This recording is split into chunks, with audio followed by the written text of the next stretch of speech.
అందరిలోన ఉన్నావు, అన్నీ నీవై ఉన్నావు.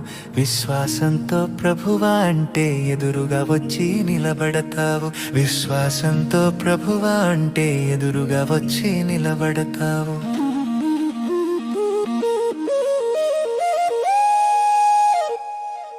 Yes.